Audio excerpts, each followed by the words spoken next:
आत्मनिर्भर बहू रोशनी थकी हारी नौकरी से शाम 7 बजे घर आई। आते ही अपनी 2 साल की बेटी को लेकर लेट गई। उसे दूध पिलाकर सुला ही रही थी कि उसकी भी नींद लग गई। नींद आना भी वाजिब है भाई। सुबह 5 बजे उठती है रोशनी।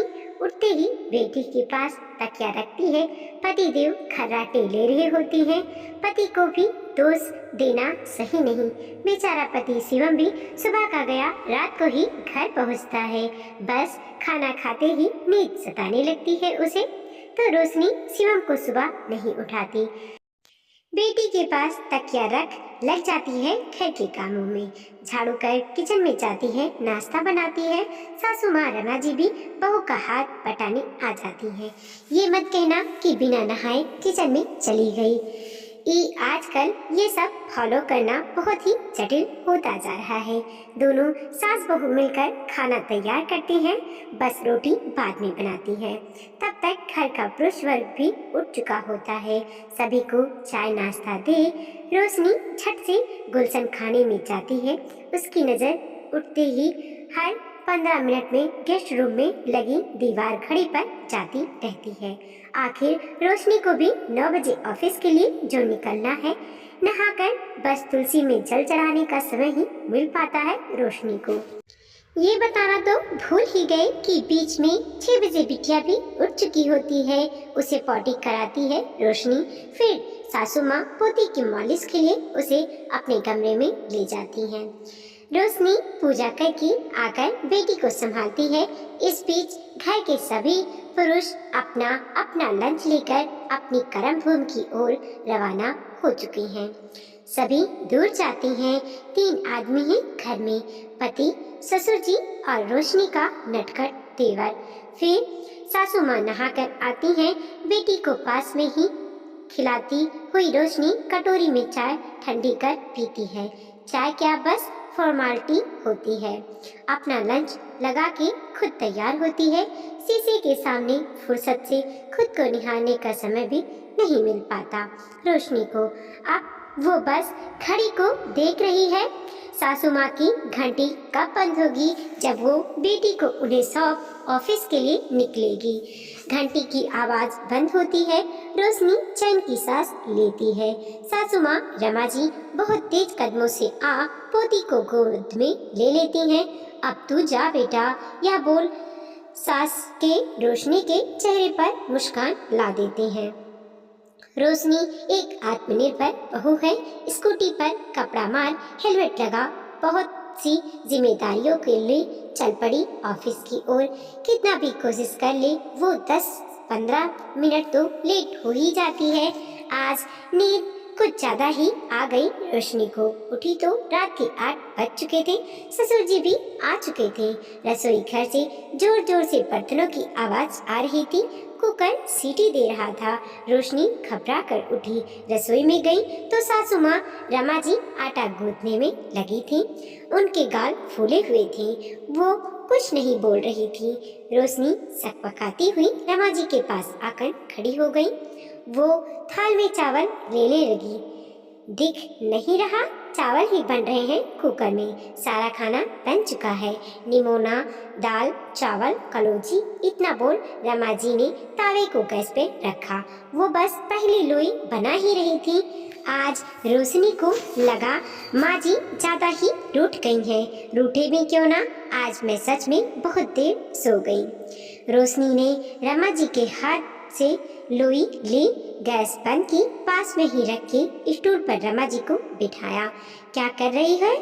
रमा जी उठते हुए बोली। पहले बैठिए आप। मम्मी जी सॉरी, मुझे पता है इस उम्र में जब आपको आराम की जरूरत है इतनी बीमार रहती हैं, फिर भी सुबह से शाम तक बिट्टो की देखभाल करती हैं, उसके आगे पीछे डोलती हैं। जब 2-4 घंटे में मुझे इतना परेशान कर लेती है ये, तो आपको कितना भगाती होगी। देखिए कितनी दुबली हो गई हैं आप। कल से नहीं सोऊंगी, माफ कर दीजिए। रोशनी ने रमा जी के छुरिए पड़े गालों को चूम लिया। रोशनी के प्यार भरे स्पर्श से रमा जी का गुस्सा तो जैसे छूमंतर हो गया। हट पगली, तू भी तो मर्द और औरतें दोनों के जैसे काम कर रही है। मैं तो घर पर ही रहती हूँ। बिट्टू तो मेरी जान है, उसी से ने इतनी बड़ी बीमारी से निकाल दिया मुझे। बस थोड़ी थकान जरूर हो जाती है, पर अकेला घर भी तो काटने को दौड़ता है। तू कई दिनों से निमोना की बोल रही है थी तो आज बना दिया। रमा जी रोशनी पर लाड दिखाते हुए बोली, मम्मी जी आप बेस्ट सास हो, आई लव यू। रोशनी रमा जी के सीने से लग गई। खाना बना नहीं क्या? अभी पेट में चूहे कूद रहे हैं। ससुर जी की आवाज आई। जी लाई पापा जी। दोनों सास बहू खिलखिलाकर हंस पड़ी। रोशनी ने रोटी सेकना शुरू किया। छोटी सी बिट्टू बाबा के पास बैठी उनके हाथों से खाना खा रही थी। ये पापा की, ये बाबा की, ये अम्मा की, बोल बाबा ने ना जाने कितने कौर बिट्टू को खिला दिए होंगे। पत्नी, तुम अपने भाई को 1 रुपया भी नहीं दोगी। देखो नंदा, तुम अपने भाई को 1 रुपया भी नहीं दोगी, शैलेश ने कड़क शब्दों में पत्नी से कहा।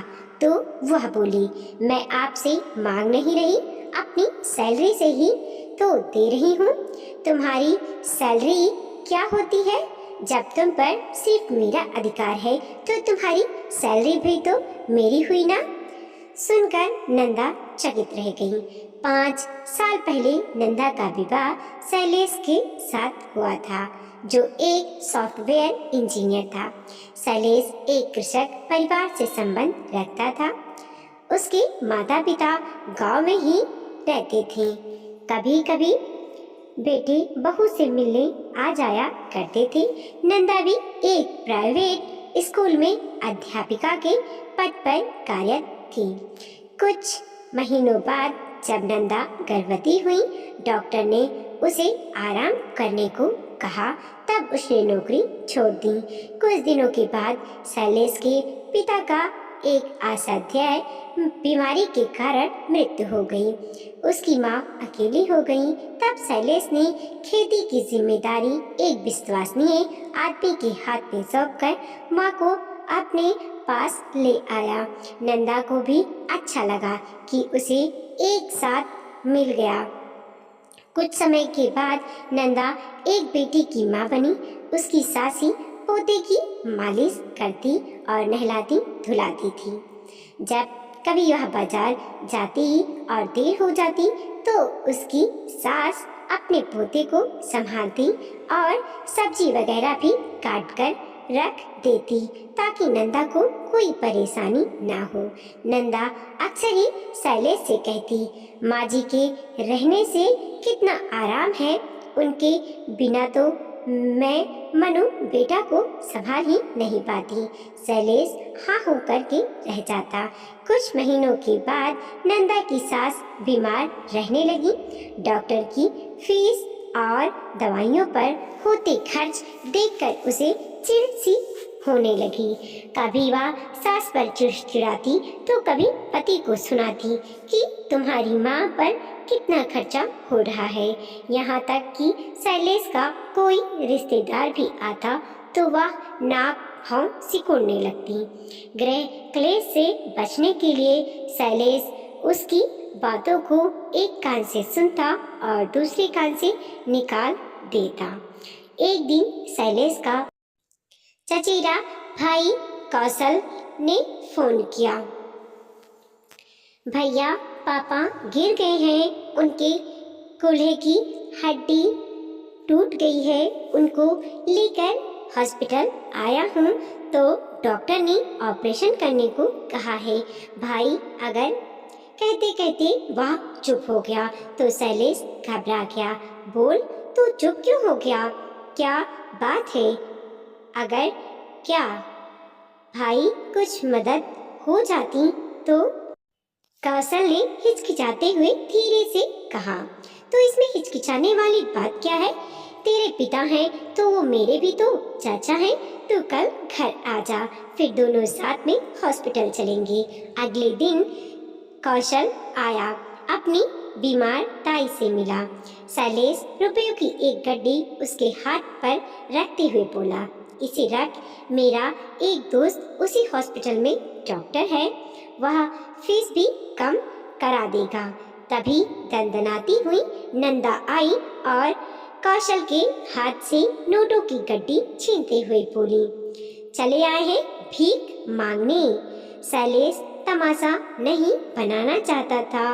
नंदा से बोला, रुपए दे दो नंदा, चाचा का ऑपरेशन होना है। वो कोई पराये नहीं है, मेरे चाचा हैं। बचपन में उनकी उंगली पकड़कर स्कूल जाता था। उनका मेरे ऊपर पूरा अधिकार है था, लेकिन अब नहीं, तुम पर सिर्फ मेरा अधिकार है। गरजती हुई नंदा बोली और हाथ में रुपयों की गड्डी दबाए अपने कमरे में चली गई।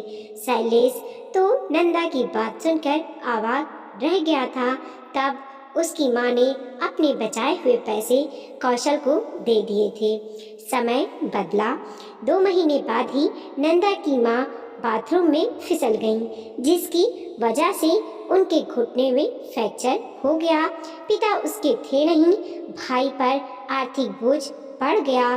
तब उसने कहा, माँ पर मेरा भी तो हक है, उनकी सेवा करना तो मेरा भी फर्ज है।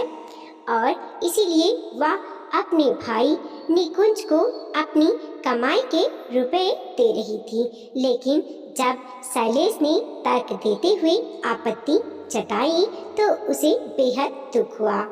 रात को जब नंदा बिस्तर पर थी, मनु और शैलेश सो गए थे। उसकी आंखों से नींद गायब थी। उसे याद आया कि चाचा के ऑपरेशन के समय उसने भी तो यही कहकर शैलेश को उनकी मदद नहीं करने दिया था। कितनी गलत थी वह। रिश्तों में सिर्फ मेरा तो उसे कहना चाहिए ही नहीं था। जैसा निकुंज का उस पर अधिकार है, वैसे ही शैलेश पर भी उसकी माँ, चाची, चाचा, भाई सबका हक है। वो सब भी तो उनके अपने हैं। मैं इतनी स्वार्थी कैसे हो गई? जैसे आज मैं दुखी हूँ तो उस वक्त शैलेश को भी तो मेरे दुर्व्यवहार से कितना बुरा लगा हुआ होगा। मैं कल सुबह ही शैलेश को सॉरी कहूँगी। और अगले दिन शैलेश बिना नाश्ता किए ही ऑफिस चला गया। करीब 6 घंटे बाद वह थका हुआ लौटा।